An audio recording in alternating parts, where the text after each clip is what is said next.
Or fascism is still around us, sometimes in plain clothes. It would be so much easier for us if there appeared on the scene somebody saying, "I want to reopen Auschwitz. I want the black shirts to parade again in the Italian squares." Life is not that simple. Ur-fascism can come back under the most innocent of disguises. Our duty is to uncover it and point the finger at any of its new instances, every day and in every part of the world. Umberto Eco, in his 1995 essay, Ur-Fascism. Welcome to the history of the 20th century.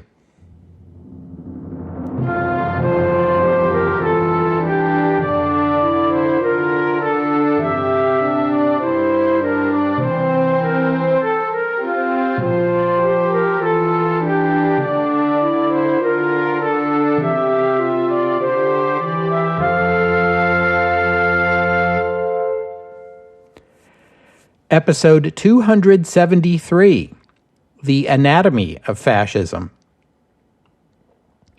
In the first two episodes of this series, we examined the social and political origins of fascism and the ideology of fascism. Today, in this third and final episode in the series, I want to talk about how fascism operates in government. Fascist movements emerged in a number of countries during the 1920s and 1930s, even in the three major Western democracies, France, the United Kingdom, and the United States. The fascist movements in those countries were never able to secure sufficiently broad support to make them serious competitors in the political process, although you could imagine a counterfactual in which a fascist movement gained enough traction to make a serious bid for power in any one of them. And indeed, some writers have done exactly that. For example, you have Sinclair Lewis's 1935 novel, It Can't Happen Here, and more recently, Philip Roth's 2004 novel, The Plot Against America, among many others. Sinclair Lewis wrote his book to make an overt political point, a rebuttal of the argument stated ironically in the title, It Can't Happen Here, which was a comforting claim commonly made in the United States of that time. Comforting but dangerous, as there is nothing about fascism that makes it unique to any particular nation or culture. That being said, the only two examples we have of a full-blown fascist movement taking control of a nation and remaking it into a fascist state are Italy and Germany. There is also the example of Austria, but Austrian fascism was inevitably influenced by geography, and the Anschluss occurred too soon for us to get a full read on what Austrian fascism would have looked like had it been allowed to develop independently. Many other European countries had governments in the 1930s that resembled fascism to varying degrees, including Spain, Greece, Hungary, and others. But Italy and Germany remain the only two countries that offer us an insight into what an unadulterated fascist government actually looks like. Although you need to be wary of the argument that there is something inherent in the cultures or the histories of these two countries that made them uniquely susceptible to fascism. That's just another way of saying it can't happen here, for any here outside Germany and Italy. It certainly can happen other places. Don't be complacent. Another kind of complacency about fascism tries to derive reassurance from the singular nature of leaders like Benito Mussolini or Adolf Hitler, and of the political parties they led. From this perspective, the uniquely perverse political talents of these two leaders account for the success of their movements. The origin of this view lies in Allied wartime propaganda. In time of war, it's a natural propaganda tool to depict the leader of the enemy nation as a particularly corrupt and dangerous individual. They did it to Kaiser Wilhelm during the First World War, even though the Kaiser actually had very little to do with it. After the Second World War ended, there was another round of demonization as subordinate leaders in Germany and Italy, figures in government, the legal profession, industry, and the military, sought to deflect blame from themselves by claiming that they too were victims of their now dead leaders. Figures like Hitler and Mussolini fully deserve the opprobrium heaped upon them after the war. Still, you have to beware of focusing on one or two individuals. There was plenty of blame to go around. And as I've noted before, there has never been and never will be a nation entirely under control of a single individual, not even Nazi Germany. Hitler could not possibly have accomplished what he did without legions of willing and capable supporters.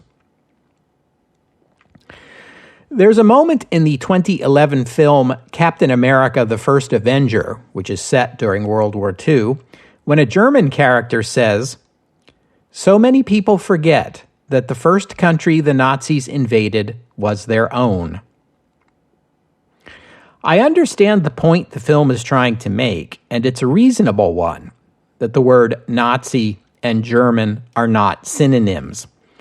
Believe me, as someone with a German heritage who grew up in post-war America, I understand very well why someone would want to emphasize that point.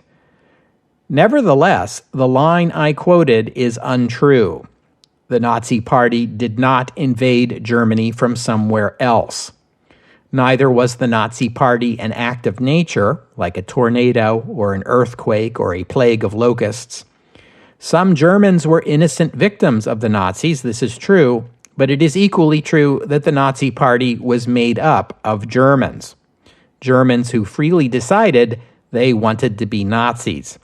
The party originated in Germany, it grew in Germany, and it took control over Germany only because it had the support of a large number of powerful and influential Germans, not all of whom were themselves Nazis. And of course, all that I'm saying here is equally true of the Fascist Party in Italy. What happened in these two countries was not only because of the parties or because of the leaders, though they certainly deserve condemnation, but they could not have accomplished what they did without a lot of help. In this regard, it's important to note that in neither country did the fascists take power by force of arms. They took power through legitimate constitutional means, though the use of force played a crucial role. We should zero in on this aspect of fascism because it's crucial to understanding the movement. The rising fascist movements encouraged the use of violence, but not against the state. Rather, the fascists employed their violence in a sort of jujitsu, attacking their political opponents on the left, and then using the left's retaliatory violence as an excuse, first, to escalate their own violence, and second, to demand that the power of the state be deployed against their opponents to restore order. When that fails, as it inevitably will since the violence is coming from the fascist side, the fascists then brazenly assert that the only way to restore order is to place the power of the state in their hands. In truth, the fascist movement is holding law and order hostage, while maintaining a cover story that it is actually their opponents on the left who are putting law and order at risk. It's a sophisticated version of a protection racket. Nice, peaceful little society you have here. It would be a real shame if someone stirred up political violence. P.S. Vote for me, and I'll make sure no one stirs up political violence. This argument is most effective with people of conservative or right-wing leanings who may not be ready to embrace the entire fascist package, but whose views do overlap with the fascists in some respects, especially in being leery of the political left. Hence the willingness of other conservative and right-wing parties to enter into coalition governments with the fascists. This was precisely the route both Mussolini and Hitler took toward becoming Prime Minister of Italy and Chancellor of Germany, respectively. As we saw in Italy and Germany, one powerful advantage the fascist parties had over other political parties of the right was that the fascists were a broad-based movement of the working class and of younger people, especially military veterans. In this way, the fascists bring numbers and energy into a conservative coalition that otherwise tends to be older and stuffier. A weakness that conservative political parties in any country often exhibit is that their membership skews older and wealthier than the population at large. The fascist movement makes a valuable coalition partner because it brings in a younger, more working-class membership that fills a demographic gap in the political right. Younger and more energetic party members are valuable to the movement in a number of ways. Since fascism makes use of violence against the left as part of its political strategy, clearly you need young, strong party members, almost certainly young men, often with military experience. Also, young people are valuable in more traditional party roles, such as attending rallies and marches, handing out leaflets, knocking on doors, that sort of thing. And naturally, numbers matter when elections are held.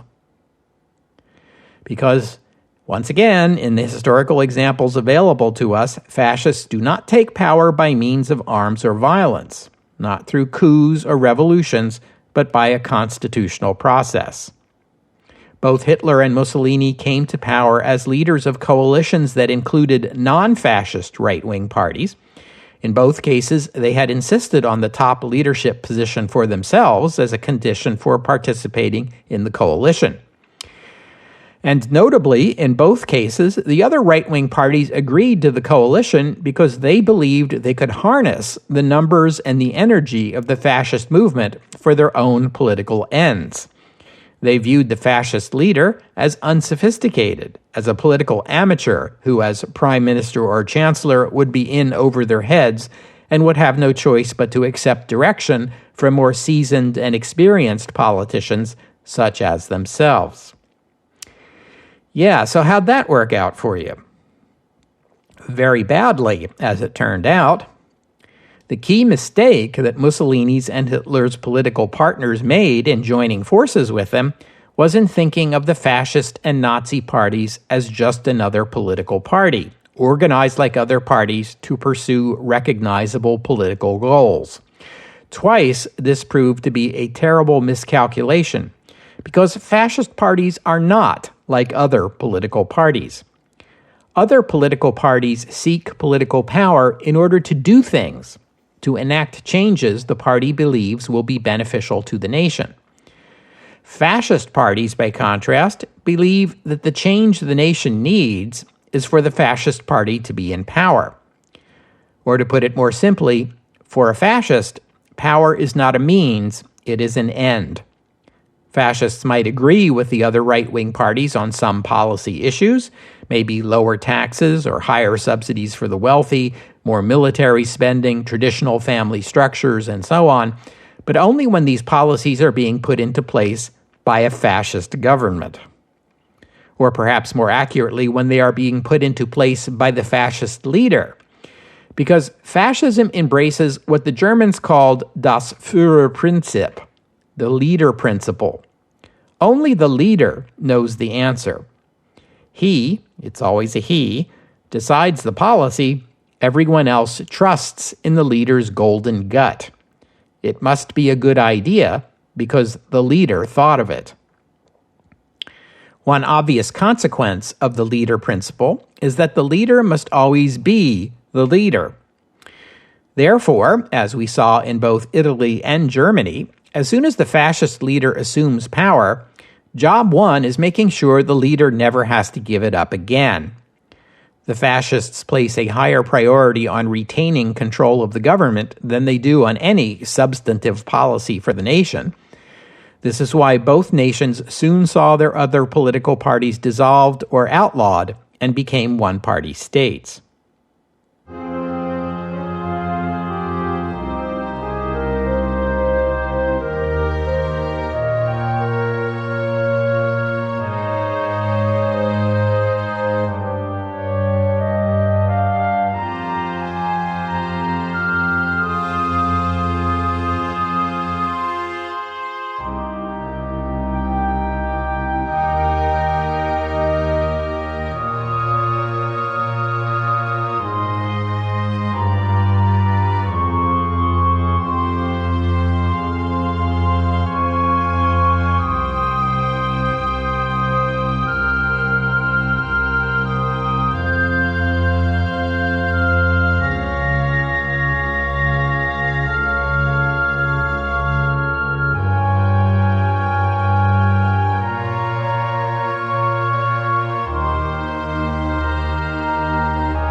It's not only a naked desire for power, although that certainly is part of it. It is also ideological. Fascists disdain multi-party liberal democracy. To a fascist, democracy is just a debating society or an argument clinic, a forum where unworthy political parties that represent special interests within the nation jockey for political power. Divisions within the nation are a weakness in the fascist analysis, since the nation has to face its foreign enemies. Since the fascist party represents the whole of the nation, there is no longer a need for narrow parties representing narrow interests. The fascist party will represent everyone's interests. This brings us back to the fundamentals of fascism as National Socialism, an ideology that seeks to explain the world as a competition between different nationalities or ethnic groups in a way analogous to how socialism seeks to explain the world as a competition between economic classes. Socialists believe that class interest is the unifying force that brings all members of a class together, which is why the Soviet Union sees no need for more than one political party. The Communist Party already represents the interests of all workers. Nothing more is needed. To a fascist, the Fascist Party represents the interests of all Italians, or all Germans, or all of whatever ethnic group the party claims to represent. In this regard, fascism relies heavily on a variation of the no true Scotsman argument, a variation that sounds like this. The Fascist Party represents all Italians. Well, hey, the Fascist Party doesn't represent me. The Fascist Party represents all true Italians. Someone living within the nation, but not identifying with the nation, is not truly a citizen of the nation and is a potential threat to the nation. Since fascists see everything through the lens of competition between nations, it is therefore imperative to the fascist that such weaknesses be identified and eliminated. This helps explain fascism's special hostility towards socialism. The socialist doctrine of class struggle takes it as right and inevitable that different economic classes within the same nation view one another as opponents. Even worse, socialism teaches members of the working class within our nation to reach across national borders and work cooperatively with the working classes of other nations as their allies against the capitalists and the bourgeoisie, and that war and competition between nations is merely a tool of the capitalists and imperialists that they use to keep the working classes in line. To a fascist, this kind of talk is anathema. It is straight-up treason. Fascism sometimes borrows socialist rhetoric about the insidious schemes of the ruling classes, but to a fascist, it's always the ruling classes of other countries that are the threat, never our own. Nations that become fascist do not experience revolution, as the French or the Russians understood it. Traditional power relationships were preserved. They were reinforced, if anything. The social changes fascists did seek, the revolution, if you want to call it that, was in the attitudes of individual citizens. Fascism sees its role as banding together the people of our nation, unifying them for the great task of opposing the other nations, the ones that are trying to weaken us and bring us down. Taking power as they did in the aftermath of rule by Democrats and socialists, the revolution fascists sought was in the attitudes of their own people. Citizens needed to understand the special heritage of our nation, its special role in the world, how and why this is under threat, and the need to work together to preserve what makes us special. Those who are members of our ethnic community need to be educated on our community's values. Those who are members of other ethnic communities need to abandon that ethnic identity and embrace ours, or else they need to leave. Or to put it more bluntly, individual citizens need to understand and embrace their duties to the nation. For this reason, fascist governments intruded into areas of individual life where none before them ever thought government had a role. Where liberal democracy sees the state as the guarantor of the rights of individuals to life, liberty, and the pursuit of happiness, to coin a phrase, fascism sees the nation as the means by which the destiny of the people is fulfilled. The role of individual citizens, then, is to assist in the fulfillment of that destiny. Life, liberty, and happiness are not private pursuits. They are the public benefits that accrue to individual citizens when their nation is strong and pure, and each citizen is obligated to help make the nation strong and pure. Therefore, fascists place a premium on teaching proper values, both the traditional values of the nation, as defined by the fascists, and a fascist understanding of the nation's destiny. This is why fascist governments devote much attention to public education. Even in liberal democracies, public education is seen not only as a means through which individual students fulfill their potential, but also as a way to provide young people with the knowledge and understanding necessary to become good citizens in adulthood. Fascists place a heavy emphasis on this second role in schools, universities, museums, art galleries, concert halls, and elsewhere. Fascist rulers obsessed endlessly over decadence and cultural decline, and carefully policed all elements of art and culture for anything they deemed harmful to the nation. Fascist education also strongly emphasized physical education, beginning with sports and leading to physical fitness programs, toward the goal of providing the national military with the finest of soldiers. And the fascist program for young people did not end when the school bell rang at the end of the day. Fascist youth programs provided after-school activities that kept up the training, or indoctrination, if you like. In northern Italy, 70% of Italian children 6 years and older were involved in fascist youth organizations, although the number was below 50% in the south of the country. In Germany, by 1939, a staggering 87% of all German children were enrolled in the Jungvolk, beginning at the age of 10, until the age of 14, when they moved up to the notorious Hitlerjugend, the Hitler Youth. Adults had their own fascist organizations. In Germany, workers belonged to the Nazi Party trade unions, physicians to the National Socialist German Doctors League, with further leagues for lawyers, for civil servants, and for teachers. In large businesses, most of the management were party members.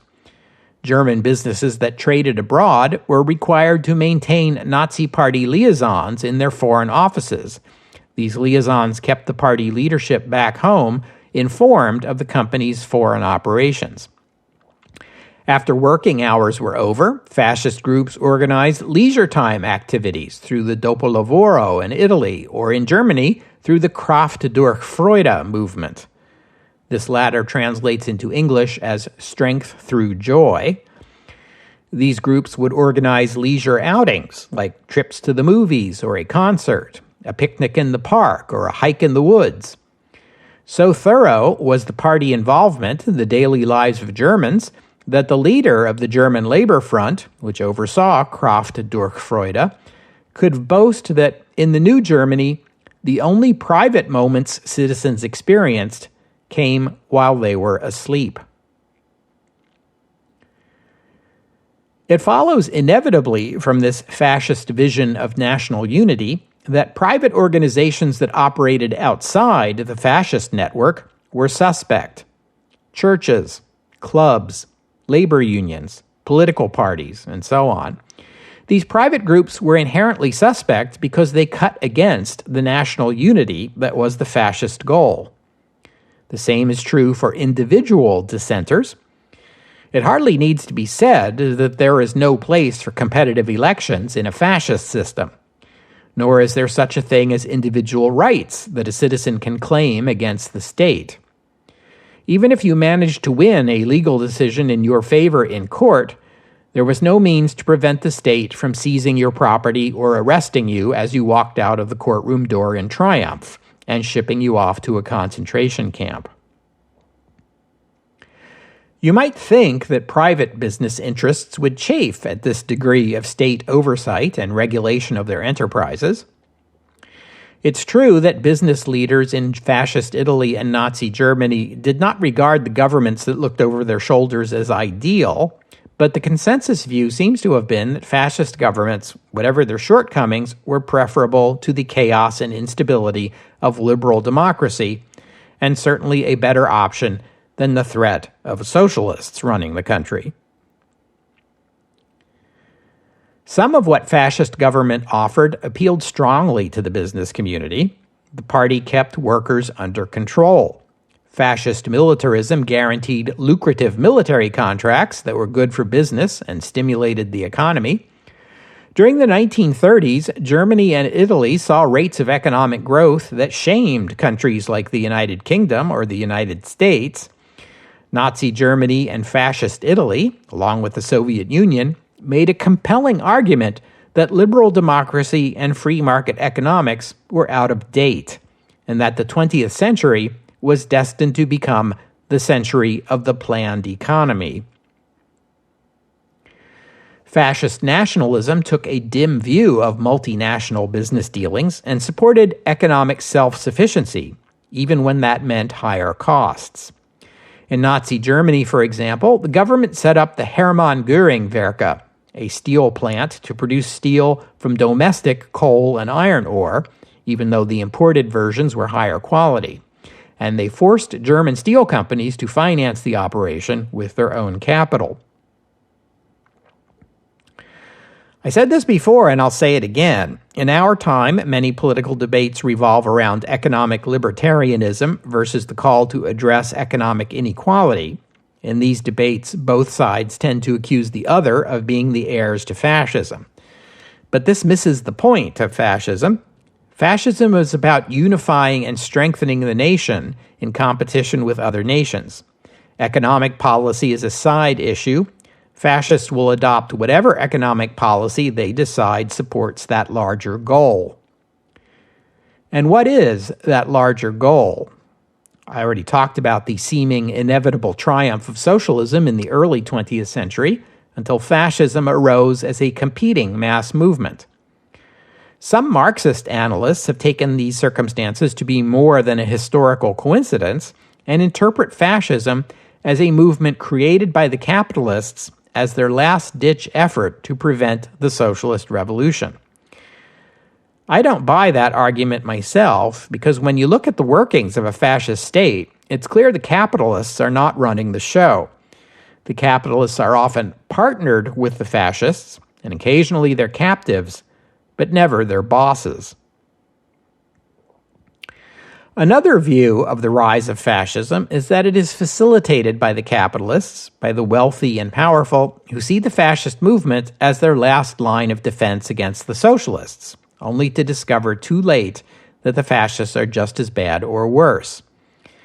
This was a common analysis when I was growing up during the post-war period, and there is some truth to it. As we saw in both Italy and Germany, the fascists and the Nazis originally took power as leaders of a coalition that also needed the support of more traditional conservative and right-wing forces, but then quickly moved to take power for themselves. Ha ha, you guys got played. The trouble with this analysis is that it gives the traditional conservatives too much credit. It assumes they eventually came to regret their choices and rue the day they cut that fateful deal with the fascists. But history does not support that assumption. In fact, the other right-wing forces in society, the business leaders, the landowners, the military, never had that alleged epiphany. They never regretted supporting the fascists. The Fascist Party in Italy and the Nazi Party in Germany remained popular throughout their respective rules. It was only when Italy and Germany began experiencing defeat on the field of battle that their publics began to turn on their ruling fascist parties. Because what's a fascist party worth if it can't win wars? But even then, in the face of failure, it was not internal dissent that brought down their regimes. It was military defeat and foreign occupation. Germany offers us the one historical example of a fascist movement that played out to its logical conclusion. Fascism looks outward and sees a dog-eat-dog world. Perhaps I should say a rule or be ruled world. To the fascist, this is an unavoidable choice, and the fascist says, I choose to rule. Not merely because it is better to rule than to be ruled, but because the fascist believes that a world dominated by us would be a better world, more advanced, more civilized than a world ruled by them.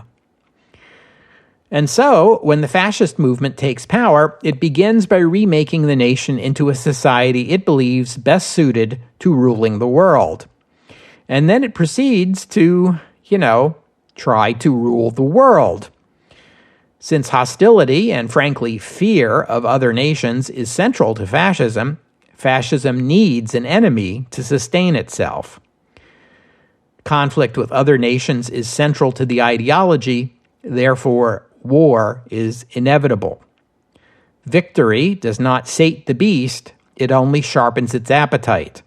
The wars get bigger, wider, costlier, until the fascist state can no longer sustain them.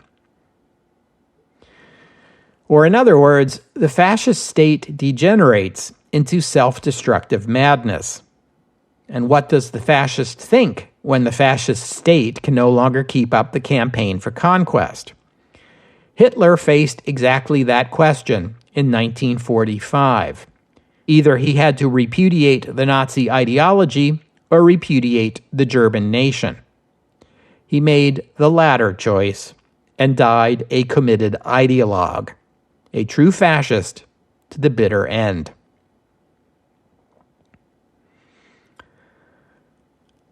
We'll have to stop there for today. I thank you for listening, and I'd especially like to thank Phil and Brent for their kind donations. And thank you to Amy for becoming a patron of the podcast. Donors and patrons like Phil and Brent and Amy help cover the costs of making this show, which in turn keeps the podcast available free for everyone. So my thanks to them and to all of you who have pitched in and helped out. If you'd like to become a patron or make a donation, just visit the website, historyofthe20thcentury.com, and click on the PayPal or Patreon buttons. The podcast website also contains notes about the music used on the podcast, which is sometimes my own work and sometimes licensed, but most of the time the music you hear here is free and downloadable. If you hear a piece of music on the podcast and you would like to know more about it, including the composer, the performers, and a link to where you can download it, that would be the place to go. While you're there, you can leave a comment and let me know what you thought about today's show. I have a correction to make on last week's episode. When I dismissed the Nazi suggestion that Bolshevism was a Jewish conspiracy, I remarked that neither Grigory Zinoviev nor Lev Kamenev were Jewish. Alert listener Ari pointed out that, in fact, Zinoviev was born to a Jewish family, as was Lev Kamenev's father, although he converted to Russian Orthodoxy, and that's how Lev was raised. I make this correction because I want as best I can to be factually accurate in everything I say on this podcast, and Ari was right to point out my error, but we both agree that this does not in any way substantiate the Nazi claim, and I stand by my larger point that the Nazis were talking nonsense. You have to be careful because once you start taking an accounting of who is or isn't Jewish, you've already played into the Nazis' hands.